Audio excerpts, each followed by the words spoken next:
Talking Fun with Edo Podcast. Welcome to the show. Hello, everyone. It's Podcast Edo, and here is another episode of the podcast with our 11th guest, Chris Byrne. And now, let's get to the interview. Hello, everyone. This is the 11th interviewee, and this is my 11th guest, Chris Burns. Give it up for Chris Burns, man. And also, congratulations on your new skateboard designs that are coming out. Congratulations on that. Thank you. So speaking of which, you are a manga artist, right? Yes. So, oh, sorry. Oh, you're good. You're good. Okay. So the biggest thing I've always wondered about was, what was your inspiration on creating manga? So my biggest inspiration had to come from probably the creator of Naruto, Masashi Kishimoto. I grew up with Naruto. I grew up with a lot, but Naruto was like the biggest influence, I could say, since I was really, really young. That inspired me to kind of get more into the genre, in the comic book scene. So speaking of which, of the comic that is in the background of your poster, can you explain to me and the viewers, like, what's the story of your manga and what is it called? So my manga is called CHIKHARA, Power of God. It is a story that is, I like to call it an indie shonen, and it's based on 12 young adults that are chosen by God and given special powers to defeat the Antichrist, which has taken over the world for the past 500 years. On that note, recently I've been hearing you've been getting voice actors and actresses for it. So in that case in point, are you planning on making a television show of your said manga? So personally, I will not be making like an anime because it's so much work.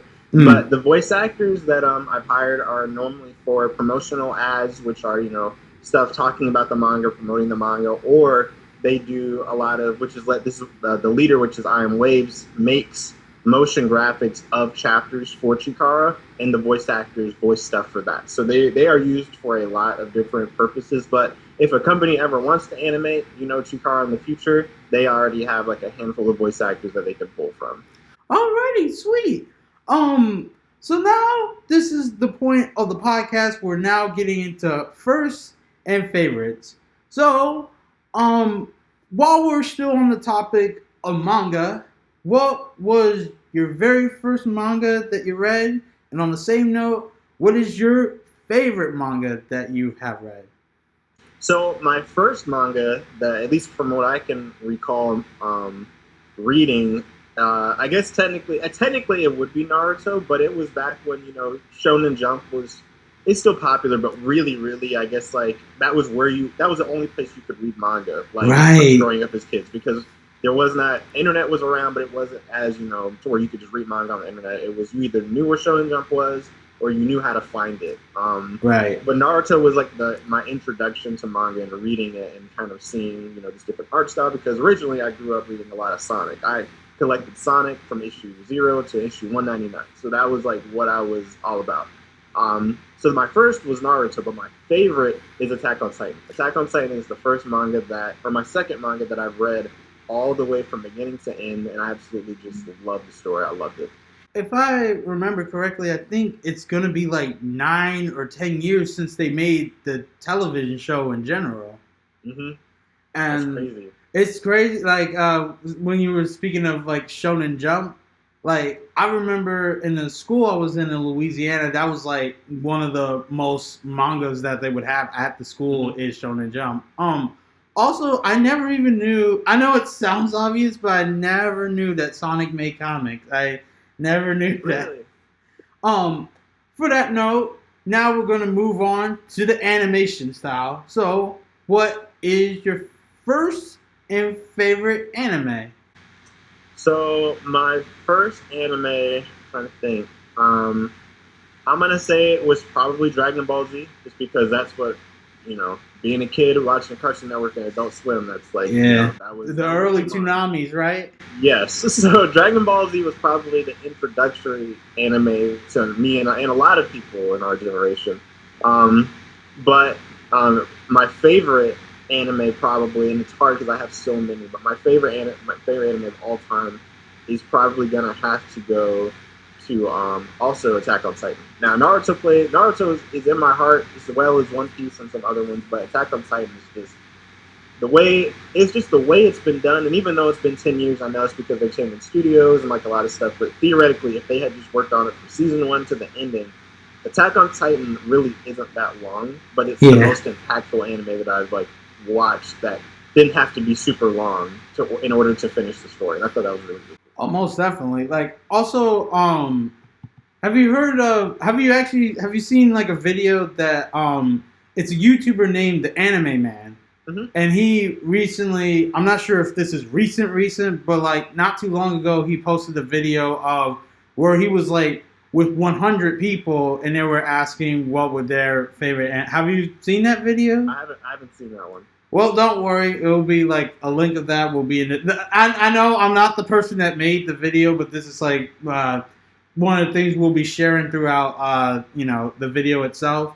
So now we're gonna move on to like the artists, like for the music.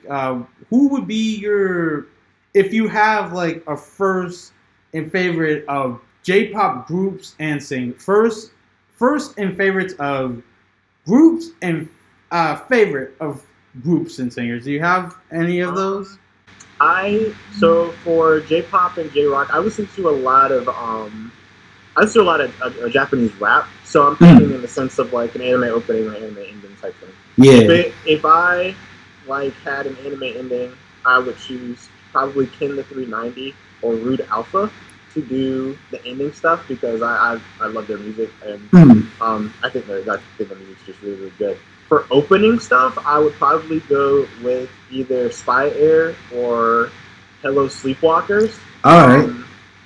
It really just depends, but those, because I listen to a lot too. And One OK Rock's also up there too. Well, I just did a video about them.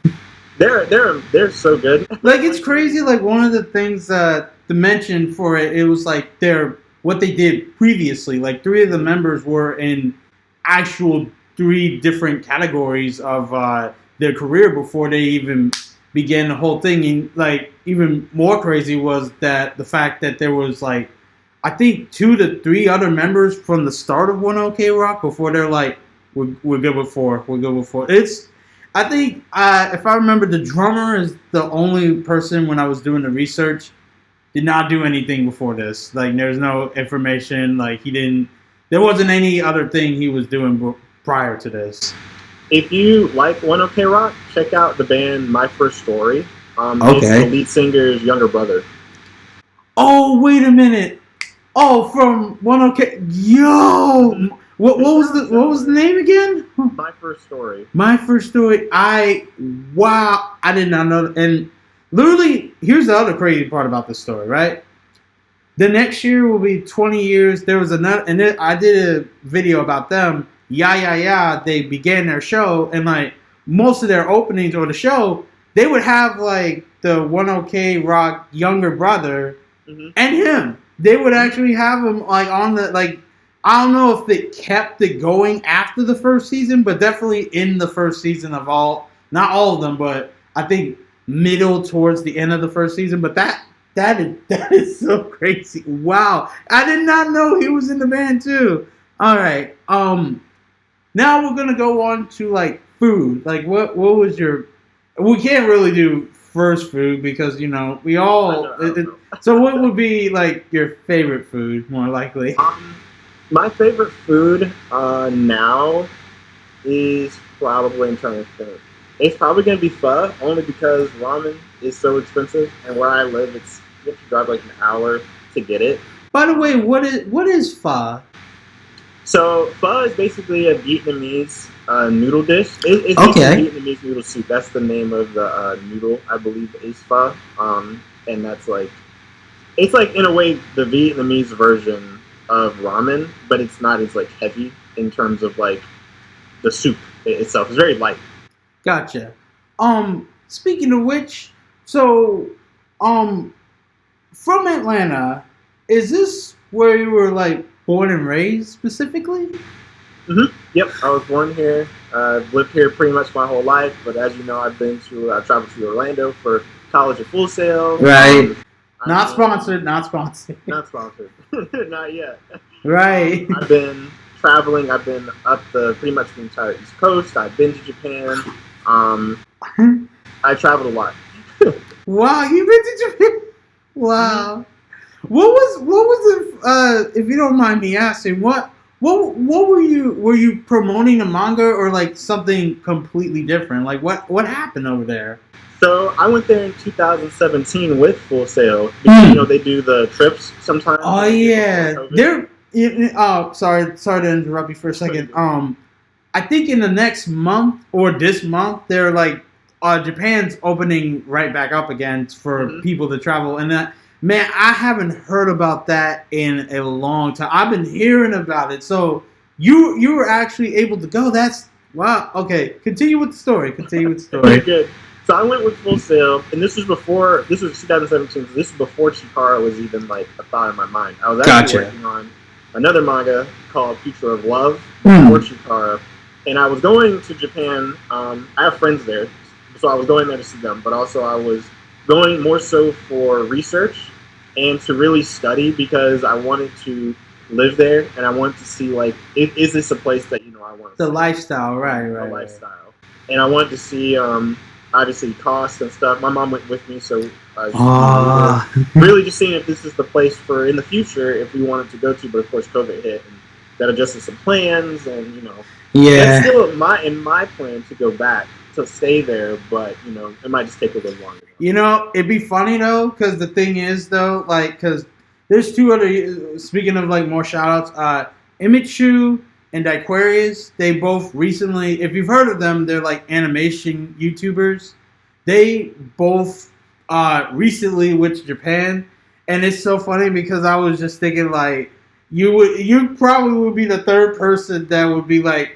I'm going, or maybe like in 2017. On that note, was that like the very first time you went to Japan? On that note, yeah. Okay, and it was my first time going, but I grew up.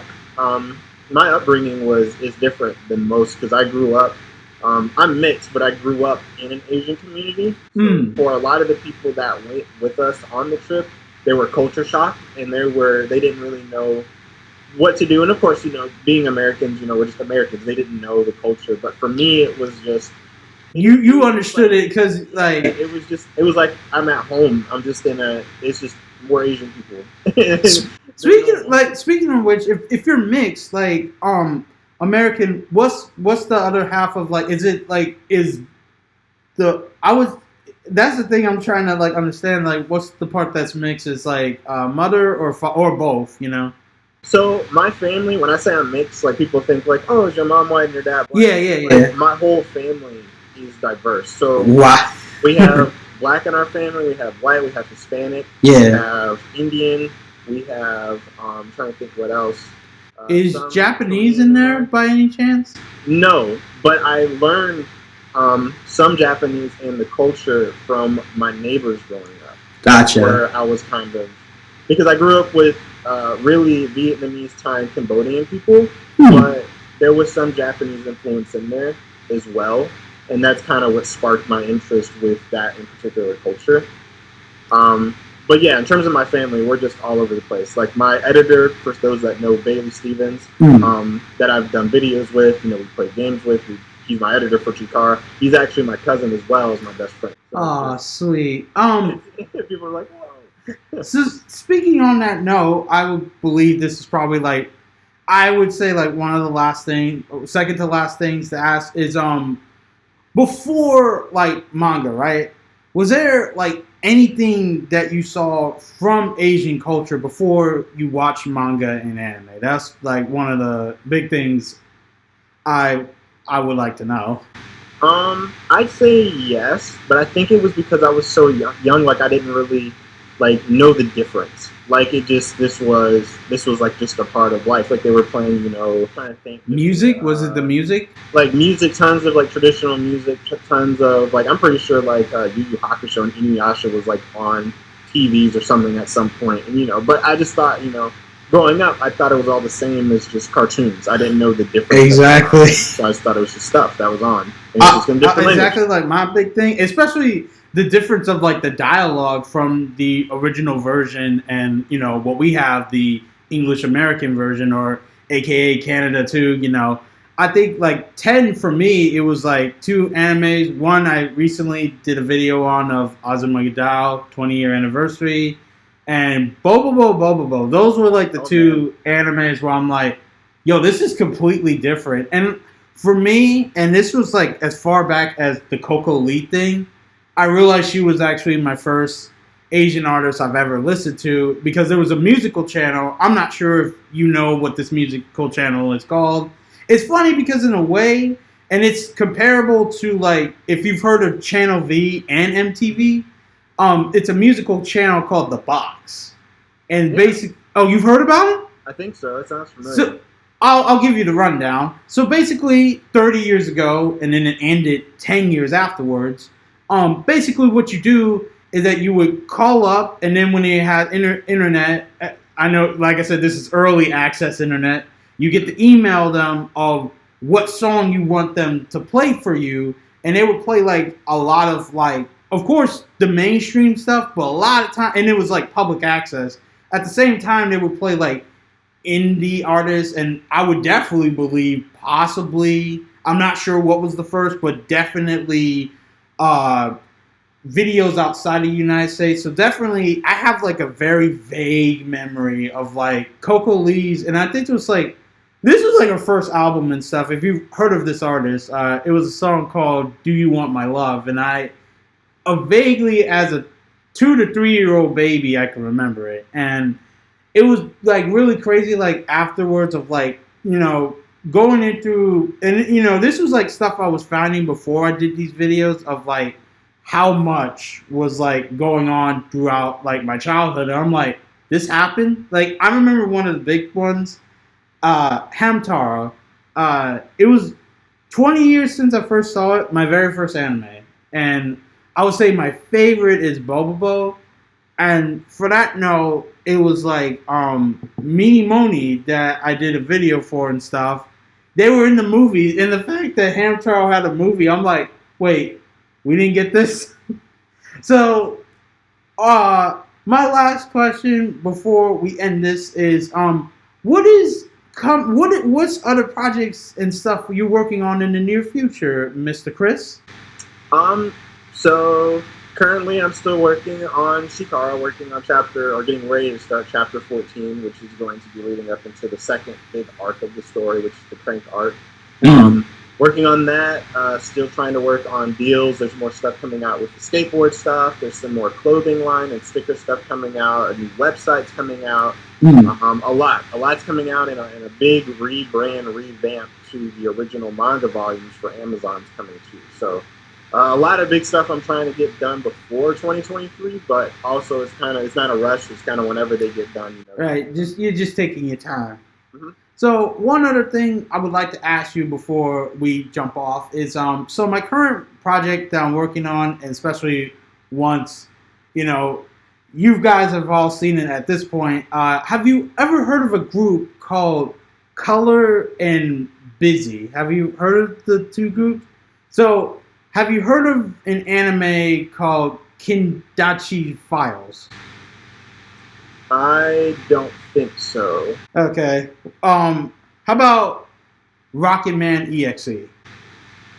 When did these come out? Are these so like the Kindachi Files, that show specifically, it came 2 years right after Detective Conan.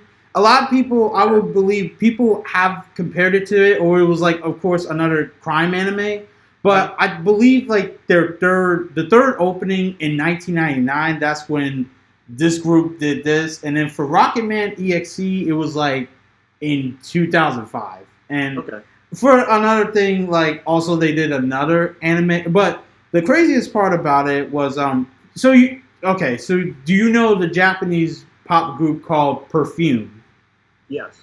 So they toured with them. They in 20 years ago, this is when they first started, and then in the next year, that's when them, Color, Busy, and also another group, Boy Style, actually they were like touring with each other and stuff like that. Like they were actually helping getting their career off the ground. So that's like one of the most interesting stories right there. So that was basically the project I'm going to be working on very soon. So it'll probably also be coming out as well. So, as usual, thank you, Mr. Chris, and I'll see you around. Goodbye. Yeah.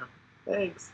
You're very welcome. Bye bye. I hope you guys enjoyed this episode of Chris Burns. And also, coming into this moment, if you guys haven't seen it yet, also check out from my main channel my color video. And for that note of stuff coming up, I haven't been getting any comments of saying if something excuse me. I haven't been getting any comments of something that said that it was wrong with my anchor of my podcast episode. So definitely I'm going to try my best to upload the rest of the first season of the podcast before 2022. And other stuff that's coming up on that note is, of course, another podcast of this. And also coming up from my main channel is Moonchild. So, until next time, guys, I'll see you all next time. Goodbye. Talking Fun with Edo Podcast.